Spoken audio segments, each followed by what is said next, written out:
नमस्कार. महा एम-टी-व्ही मध्ये आपल्या सर्वांचं हार्दिक स्वागत आहे.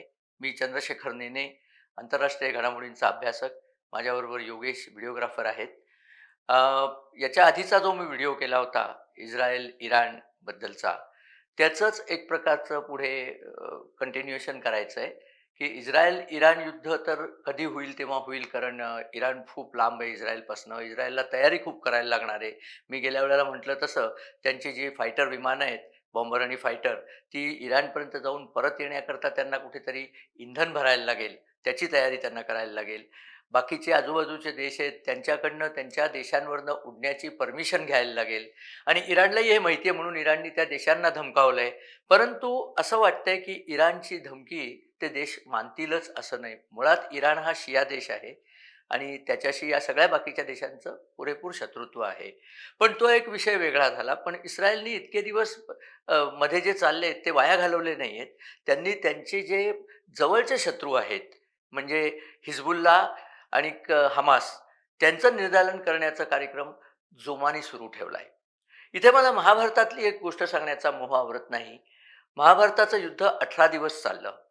आपल्याला माहिती आहे महाभारताचं युद्ध 2 कारणांनी सुरू झालं. पहिलं कारण म्हणजे पांडवांचं राज्यच दुर्योधनाने काबीज केलं होतं आणि दुसरं पांडवांच्या पत्नीला द्रौपदीचा त्यांनी अपमान केला होता. ही घटना झाल्यानंतर पांडवांमधला जो सर्वात अ, जिगरवाला आपण ज्याला म्हणू, असा जो पांडव होता भीम, त्या भीमाने प्रतिज्ञा केली होती आणि ती मला वाटतं धृतराष्ट्राच्या समोरच बहुतेक त्यांनी केली असेल, की मी तुझे सगळी मुलं मारीन. धृतराष्ट्राची 100 मुलं होती, 100 कौरव होते आणि महाभारताचा आपण जर इतिहास वाचला संबंध, तर भीमाने खरोखरच युद्धाच्या पहिल्या 16 दिवसांमध्ये 98 मुलं मारली होती. आणि नंतर दुःशासन आणि दुर्योधन या दोघांनाही मारलं, त्याच्या स्वतःच्या हाताने मारलं या दोघांनाही. तर भीमाने आपली प्रतिज्ञा खरी केली होती. असंच काहीसं मोसाद करतंय की काय, असं वाटण्याची आता पाळी माझ्यावरती आली. मी जे बघत होतो इतिहास, तर मी एक यादीच केली आहे. आत्ता त्या यादीत माझ्या 13 नावं आहेत. हे 13 जे लीडर्स आहेत, ते हमास आणि हिजबुल्लाह यांचे लीडर्स आहेत. मी त्यांची थोडीशी नावं वाचून दाखवतो, म्हणजे काय चाललंय आपल्या लक्षात येईल. त्यात सर्वात पहिल्यांदा सांगतो, की 16 तारखेला म्हणजे परवा इस्रायलनी जो हमासचा नेता नंबर 2 होता, म्हणजे नेता नंबर 1 इस्माईल हनिये होता. त्या हनियेचा त्यांनी तेहरानमध्ये वध केला. हनिये तिथे मारला गेला आणि त्याच्यानंतर त्यांनी याह्या सिन्वार हा जो नंबर 2 चा नेता होता, जो पहिल्या महिल्यानंतर त्याचं प्रमोशन झालं. आपल्याकडे म्हणतात ना, की एक गेला, साहेब गेले, रावसाहेब चढले, तसा तो त्याला लीडर केला होता. तर त्याला गाझापट्टीतच ठार केला.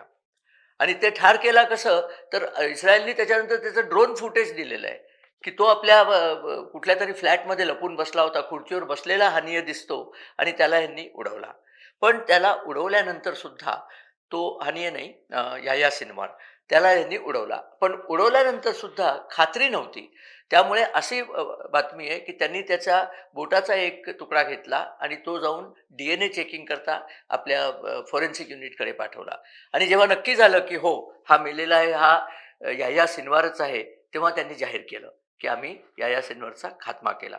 पण याच्या आधी आपल्याला माहिती आहे 28 तारखेला सप्टेंबरच्या हसन नसरल्ला हा हिजबुल्लाचा जो सर्वोच्च कमांडर होता, त्या कमांडरचा त्यांनी निकाल लावला. हसन नसरल्ला नंतर फताह शरीफ हा जो होता, याचा त्यांनी 30 सप्टेंबरला निकाल लावला. फताह शरीफ, याह्या सिन्वर हे दोघं जण हमासचे होते. त्याच्यानंतर अली कराकी हा हिजबुल्लाचा लीडर, त्याला त्यांनी ठार केलं. नबील कवूक हा पण हिजबुल्लाचा लीडर, त्याला त्यांनी ठार केलं. 2 सप्टेंबरला त्याला मारलेलं आहे. मोहम्मद सुरूर, हिजबुल्लाह. इब्राहिम कुबैसी यांनी इस्रायलच्या 4 सैनिकांना मारून त्यांची प्रेतं त्यांना अनेक दिवसानंतर परत केली होती. इस्रायलच्या लिस्टमध्ये होते. म्हणजे जसे कौरवांचे अपराध भीमाने लिस्ट करून ठेवले होते, या सगळ्यांचे अपराध सुद्धा इस्रायलकडे लिस्टेड आहेत. त्या नबील कौकला त्यांनी मारलं. मोहम्मद सुरूर हिजबुल्लाह त्याला त्यांनी ठार केला. नंतर अहमद वहाबी हा सुद्धा हिजबुल्लाचाच होता. फुआद शुक्र हिजबुल्लाचा नंबर 2 कमांडर, त्याला तर 30 जुलैलाच त्यांनी उडवलं. मोहम्मद नासेर पुन्हा हिजबुल्लाह, तालेब अब्दुल्ला पुन्हा हिजबुल्लाह यांना मारलं. मोहम्मद दाईफ हा हमासचा जो लीडर होता, त्याला त्यांनी 1 ऑगस्टला उडवलं. नंतर हनियेचं मी आपल्याला सांगितलंच आहे, हनियाला तेहरानमध्ये मारलं. आणखीन हमासचा सालेह अरुरी हा त्यांचा फायनान्स बघायचा, त्यांना सुद्धा त्यांनी उडवलं. आणि मरवान इसा हा हमासचा नंबर 2चा अतिशय प्रतिष्ठित प्रतिष्ठित नाही, कुप्रतिष्ठित म्हणू लीडर होता. त्याला त्यांनी उडवलं. या 13 लोकांच्या यादी मी अशाकरता दिली, की 2 गोष्टी यातनं सिद्ध होतात. एक तर इस्रायलची जी गुप्तहेर यंत्रणा आहे, गुप्तचर यंत्रणा मोसाद आणि त्यांच्या ज्या 2 आहेत गुप्तहेर यंत्रणा लोकल आणि बाहेर काम करणाऱ्या, त्या दोन्ही अतिशय पॉवरफुल आहेत. त्यांच्याकडे या सगळ्यांची माहिती होती, या सगळ्यांची यादी केलेली होती आणि ह्या सगळ्यांना नष्ट करण्याचा त्यांनी विडा उचललेला होता आणि त्याप्रमाणे एक-एक करून यांनी टिपलेलं आहे. इथे एक चाणक्याची गोष्ट सुद्धा सांगायचा मोह मला आवरत नाही. चाणक्याची जेव्हा चंद्रगुप्ताची भेट झाली, चंद्रगुप्त रानोवाळ भटकत होता आणि चाणक्यसुद्धा जंगलामध्ये फिरत असताना एका ठिकाणी बसलेला त्यांना चाणक्य दिसला आणि चाणक्यांनी काय केलं, तर ते पायामध्ये घुसलेले काटे, त्यांनी ते काटे सगळे काढले. चंद्रगुप्त नुसते बघत होता. त्यांनी ते सगळे काटे काढले, ते एका भांड्यात टाकून त्याला आग लावली. आग लावून त्याची राख झाली. ती पाण्यात घालून ते राख पिऊन गेले. तर चंद्रगुप्त म्हटलं, "हा काय वेडेपणा चाललाय? काटे बोचले, काटे काढून फेकून द्यायचं आणि पुढे जायचं." ते म्हणले, "असं करायचं नसतं. शत्रूचा समूळ नाश करायचा असतो. समूळ नाश केला की शत्रू पुन्हा डोकं वर काढत नाही." पुढे असंही सांगतात, की ती जी काट्याची झाडं होती, त्या झाडाच्या आजूबाजूला त्यांनी ताक ओतलं. अपॅरंटली ताकाने त्याच्या मुळांना इजा पोचली ती झाडं सुद्धा मरून गेली. हे मी का सांगतोय, की इस्रायलचं आत्ता जे काम चाललंय, ते हे सगळं उपटून काढणं चाललंय. गेल्या वेळेला मी रक्तबीजाची पण गोष्ट सांगितली होती, की जेवढी रक्तबीजाच्या याच्यातनं राक्षस निर्माण होत आहेत, तेवढे टिपायला पर्याय नसतो आणि इस्रायल ते करतंय. ते जर आपण केलं असतं, एक उदाहरण म्हणून सांगतो, की आपण 65चं युद्ध पाकिस्तानशी जिंकलो, 71चं युद्ध पाकिस्तानशी जिंकलो, 99 युद्ध जिंकलो. आपण लागोपाठची युद्ध जिंकलो, याच्यात जसं आपला गौरव आहे, तसंच कुठेतरी एक टोचतं आपल्याला, की जिंकल्यानंतर आपण त्यांनी पुन्हा युद्ध करू नये अशी परिस्थिती का निर्माण केली नाही? जिंकल्यानंतर आपण त्यांचे भूभाग का परत केले? जिंकल्यानंतर आपण त्यांचे कैदी का परत केले? त्यांचा समूळ नाश करण्याची शिकवण चाणक्याने या देशाला दिली असताना, दुर्दैवाने आपले राज्यकर्ते ती शिकवण बघत नाहीत. त्यांना कुठल्याही हिंदू आणि पुराणमध्ये असलेल्या गोष्टींमध्ये इंटरेस्ट नसतो. काय वाचत असतात परमेश्वर जाणो.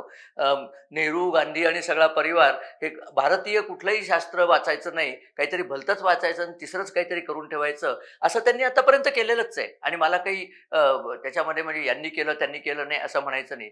भारतीय माणसाने चाणक्याची गोष्ट आणि इस्रायल सध्या जे करतंय ते लक्षात ठेवलं पाहिजे. आपल्या सैनिकांची जी हत्या केली होती, कारगिलच्या वेळेला हत्या केली होती, त्याच्या अगोदर सुद्धा हत्या केली होती. आपले जे सैनिक पकडले गेले होते, सौरभ कालिया आणि हे सगळे, त्यांचे जेव्हा देह मिळाले तेव्हा त्यांच्यावर अत्यंत अत्याचार केले होते. त्यांचे अत्याचार केल्यानंतर आपण त्याचं काय केलं? आपण ते पाकिस्तानी जे सैनिक मेले होते त्यांच्या ध्वजात गुंडाळून त्यांचे देह त्यांना परत दिले. त्यांच्या देहाचे 1-2 तुकडे परत केले असते तर मला जरा जास्ती चांगलं वाटलं असतं. कारण होतंय काय, ही सद्गुण विकृती जी हिंदूंची आहे, ती आपल्याला भोवती. समोरच्या शत्रूला माहिती आहे, की त्यांच्या लोकांना काही त्रास होणार नाही. त्रास झाला तर फक्त त्यांनीच द्यायचा आहे. त्यामुळे त्यांचं हे जात नाही. इस्रायलने आता यांचं कंबरडं इतकं मोडायला आणलंय, हमास आणि हिजबुलला, की आता त्यांना पंचाईत पडली, की करायचं काय? कारण नवीन माणूस नेमला, की इस्रायल त्याला उडवून टाकतो. मला नाही वाटत, की कुठल्याही एच-आर डिपार्टमेंटमध्ये इतकी कठीण रिक्रुटमेंट असेल. किंवा तुम्ही रिक्रूट तर आम्ही तुला करू, पण त्याच्यानंतर तुझ्या सुरक्षेची काही आम्ही गॅरंटी देऊ शकत नाही. कारण याह्या सिन्वार हा अतिशय प्रमुख आणि महत्त्वाचा नेता होता. बरं अगोदर हे सगळे नेते कतारमध्ये राजेशाही प्रासादात राहत होते. 5 स्टार हॉटेलमध्ये राहत होते. यांचे जे आधीची लोकं होती, म्हणजे हे जिथनं आले गाझामध्ये, तिथे लोकं काही अगदी त्यांना त्रास होत असतील. यांना काही त्रास नव्हता, कारण हे मजेतच राहत होते. आता आणखीन एक बातमी आली होती. यांचा पॅलेस्टिनी लीडर यासेर अराफत, प्रचंड संपत्ती होती त्या माणसाकडे. अरे तुम्ही रिफ्युजी आहात, पॅलेस्टाईनी रिफ्युजींना तुम्ही रिप्रेझेंट करता, संपत्ती कशी असते? यांची अराफत यांची कन्या ही मला वाटतं इंग्लंडमध्ये का पॅरिसमध्ये कुठेतरी राहते. तिला यांच्याशी आता काही घेणं-देणं नाहीये. मिलियन्स ऑफ डॉलर्स बाबाचे तिच्याकडे आहेत आणि she wants to have a good life. अरे मग तुमचे बाकीचे जे गाझामधली लोकं आहेत, त्यांनाही गुड लाईफ जेव्हा इस्रायल देत होतं, ते तुम्हाला घ्यायचं नव्हतं. इस्रायलचं तरी काय आहे? आत्ताचा इस्रायलचा जो हल्ला आहे, आता याह्या सिन्वरला जे मारलं, याह्या सिन्वरनी 7 ऑक्टोबरचा जो अत्यंत नीच टाईपचा हल्ला इस्रायली सिव्हिलियन्सवरती झाला आणि लक्षात ठेवा, इस्रायली सैनिकांवरचा हल्ला नव्हता. इस्रायली सिव्हिलियन्सवरती त्यांच्या मुलांना भट्टीत जाळून मारलं. मुलं म्हणजे तान्ही मुलं हो, त्यांना ओव्हनमध्ये टाकून मारलेलं आहे. आणखीन इतर जे काही आहेत स्त्रिया, त्यांची विटंबना केलेली आहे. त्यांचे जे होस्टेज पकडलेले 1200 माणसं तर तिथे मेली, 200 माणसं होस्टेज पकडून नेली. होस्टेज म्हणजे त्यांना पकडून नेलं, की यांना सोडवण्याकरता इस्रायलने काही करावं असं म्हटलं जातं. याह्या सिन्वार त्या होस्टेजच्या कोंडाळ्यातच राहत असे, जेणेकरून इस्रायलने त्याच्यावरती हल्ला करू नये. परंतु याचा बदला घेणं हे इस्रायलने केलेलं आहे. वर्षानंतर का होईना, 7 ऑक्टोबर नंतर आता बरेच दिवस पुढे गेलेले आहेत. त्यानंतर का होईना त्यांनी याह्या सिन्वरचा बदला घेतला. ही जी गोष्ट आहे, इस्रायलमधल्या प्रत्येक सैनिकाला, प्रत्येक नागरिकाला एक प्रकारचा त्यांनी द्वेष येतो आणि आपल्या सैनिकांबद्दल त्यांना अभिमान असतो. आपल्या इथले केजरीवालसारखे जे भुक्कड लोकं आहेत, जे बालाकोटला स्ट्राईक केल्यानंतर पुरावे द्या, पुरावे द्या मागत फिरतात, असल्या नीच लोकांपेक्षा इस्रायली नागरिक लाखपटींनी चांगले आहेत आणि त्यामुळेच तो देश त्या सगळ्या शत्रूंमध्ये अजून तग धरू नये. बालाकोटची एक गोष्ट तुम्हाला सांगायची आपल्याला सहसा सांगितली जात नाही. सय्यद अहमद बरेलवी या नावाचा एक मुस्लिम मुल्ला होता. म्हणजे बरेलवी पंथाचा तो एक प्रकारे संस्थापक होता आणि 1840 मध्ये त्याचं काम तिकडे आहे. त्यांनी खूप मुस्लिम धर्म आणि जिहादची जी कल्पना आहे ती त्यांनी रुजवली होती. त्या माणसाला बालाकोटमध्ये शिखांनी मारला. बालाकोटमध्ये एक शिखांचं आणि या जिहादी सैनिकांचं युद्ध झालं. तेव्हा बालाकोट भारताचा भाग होता. चाचा नेहरू आणि मोहनदास गांधींच्या कृपेमुळे तो आता भारताचा भाग नाहीये. परंतु त्या बालाकोटमध्ये त्या सय्यद बरेलवीला मारलं आणि तिथे त्याची कबर होती. बालाकोटच्या स्ट्राईकमध्ये त्याची कबर उद्ध्वस्त झाली. म्हणजे इतक्या वर्षांनी का होईना, ज्या माणसाने या देशाच्या विरुद्ध कारस्थान केलं, त्याची कबरसुद्धा उद्ध्वस्त करण्याची शक्ती ज्या देशामध्ये असते, त्या देशाकडे वाकडे डोळा करून पाहण्याची शक्ती कोणाची नसते. परंतु आपल्याला हे माहीत नसतं की त्या बरेलवीची कबर आपण तिथे बॉम्ब टाकून उद्ध्वस्त केली. असाच एक पराक्रम महादजी शिंद्यांचा आहे की नजीबुल्ला हा जो हरामखोर माणूस होता, अ, ज्यांनी पानिपतच्या वेळेला अहमदशाह अब्दालीला बोलवून आणलं आणि त्याची मदत करून मराठ्यांवरती हल्ला केला. तो सहारनपूरचा नवाब होता. त्या सहारनपूरला जेव्हा तिथे पत्थरगड म्हणून नजीबुल्लाचा जो हेडक्वार्टर होतं किंवा किल्लाच होता, हेडक्वार्टर म्हणजे काय, तिथे जेव्हा शिंद्यांची सेना नंतर गेली, त्यांनी या नजीबचं थडगं उखडून काढलं आणि त्याचं जे पुरलेलं शव होतं ते कोल्या कुत्र्यांना खाऊ घातलं. अशा प्रकारचा द्वेष, अशा प्रकारचा बदला घेण्याची विजिगीषू वृत्ती ज्या राष्ट्रात असते तेच राष्ट्र विजयी होतं. नाही तर तुम्हाला आम्ही क्षमा करू, तुम्ही आम्हाला मारत राहा असं करणारं राष्ट्र विजयी होत नाही. नरेंद्र मोदींचं सरकार सध्याचं अशा प्रकारचं सरकार नाही आहे, क्षमा करा वगैरे. अरेला कारे म्हणतात. कॅनडासारख्या देशाला सुद्धा त्यांनी सरळ केलेलं आहे, आपण बघतोच आहोत आणि हे आणखीन चालत राहणार आहे असं.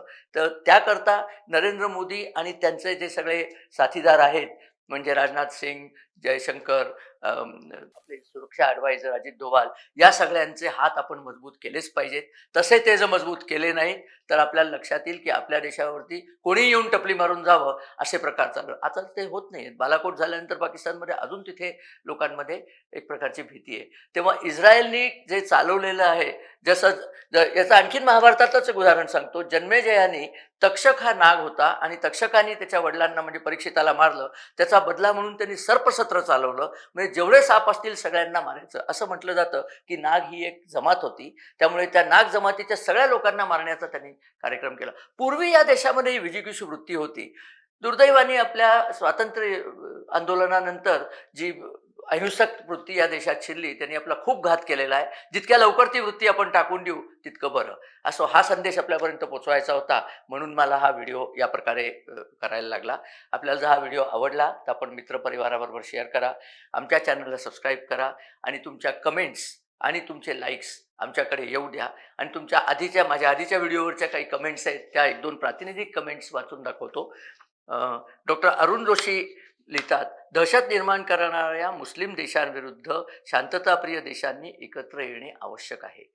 अगदी बरोबर तुम्ही सांगितलंत आणि आता हळूहळू तसं घडायला लागलं. युरोपमध्ये आपण बघतो, इटलीने ती घोषणा केली आहे. इतरही 2-3 देशांनी घोषणा केली की आम्हाला इथून पुढे मुस्लिम नकोत, त्यांना हाकलून लावायचं. हंगेरीसारखे देश तर फारच शहाणे होते. त्यांनी सुरुवातीपासूनच सांगितलं होतं आम्हाला एकही मुस्लिम रेफ्युजी किंवा असा कोणी नकोय. तेव्हा अशा हळूहळू गोष्टी घडतायत. एकच मग करेक्शन करेन की दहशत निर्माण करणाऱ्या मुस्लिम देशाविरुद्ध एकत्र येणाऱ्या देशांनी स्वतःची शांतताप्रिय म्हणून जे विशेषण आहे ते काढून टाकावं. जे लोक आमच्या इथे डिस्टर्बन्स करतील त्यांना आम्ही ठेचून काढू, असं करणारा देश असं त्यांनी म्हणायला पाहिजे. मुकुंद कुलकर्णी लिहितात, भारताने इथे न्यूट्रल राहून, म्हणजे आपण न्यूट्रल राहून, तटस्थ राहून युद्ध झाल्यास युद्धसामुग्री, कपडे आणि इतर व्यापार करून श्रीमंत व्हावं, जसं दुसऱ्या महायुद्धात अमेरिकेने केलं. याच्यात एक करेक्शन आहे. दुसऱ्या महायुद्धात अमेरिका स्वतः युद्धात उतरली होती. एकच गोष्ट झाली होती की पर्ल हार्बर म्हणजे हवाई बेटं सोडता अमेरिकेच्या भूमीला युद्धाची कुठलीही झळ लागली नव्हती. पण अमेरिकन सैनिक तिथे जाऊन मेलेले आहेत. तेव्हा तुम्ही म्हणताय तसं ते तितकं खरं नाही आहे. युद्धानंतर जे रिबिल्ड झालं युरोप, त्याच्यामध्ये अमेरिकेने भरपूर फायदा करून घेतला आणि अमेरिका श्रीमंत पूर्वीपासूनच होती. नंतरही ती श्रीमंत झाली. तुम्ही म्हणताय थोडंफार चालू आहे. बघितलं युक्रेनच्या युद्धानंतर आपण रशियाकडनं तेल घेतो आणि ते तेल आपल्याला बऱ्यापैकी स्वस्तात मिळतं. त्यामुळे आपला गणगंज फायदा झालाय. शिवाय ते तेल आपण घेतो, क्रूड तेल घेतो, ते रिफाईन करतो आणि युरोपलाच दाम-दुप्पट दराने विकतोय. त्यामुळे युरोपियन लोकं रशियाच्या कडनं तेल मिळत नाही म्हणून खचलेलेच आहेत. त्यात पुन्हा आपल्याकडनं तेल घेऊन ते आपल्याला मदत करतायत. तेव्हा तुम्ही म्हणताय ती गोष्ट चालूच आहे सध्यासुद्धा.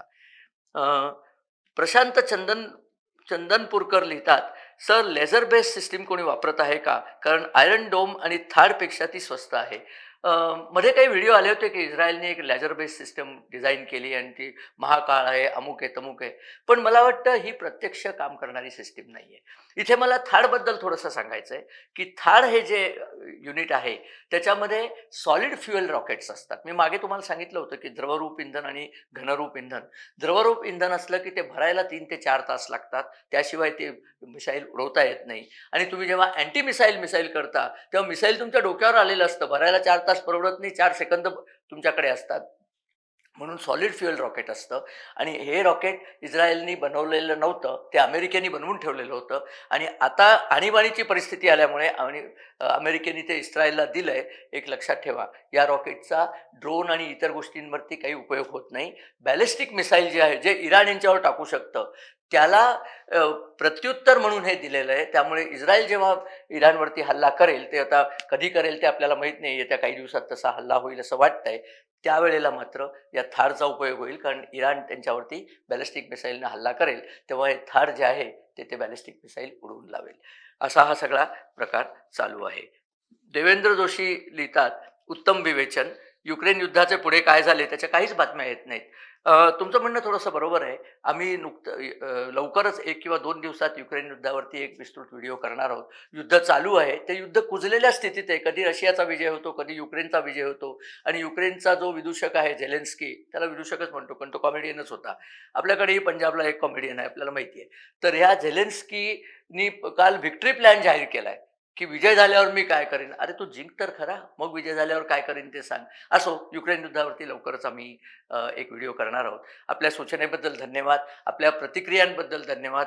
भरपूर प्रतिक्रिया आलेल्या आहेत आणि बहुतेक सगळ्या प्रतिक्रिया जे व्हिडिओ आम्ही करतो त्याच्याकरता त्याची प्रशंसा करणाऱ्या आहेत. त्याबद्दल पुन्हा एकदा धन्यवाद आणि नमस्कार.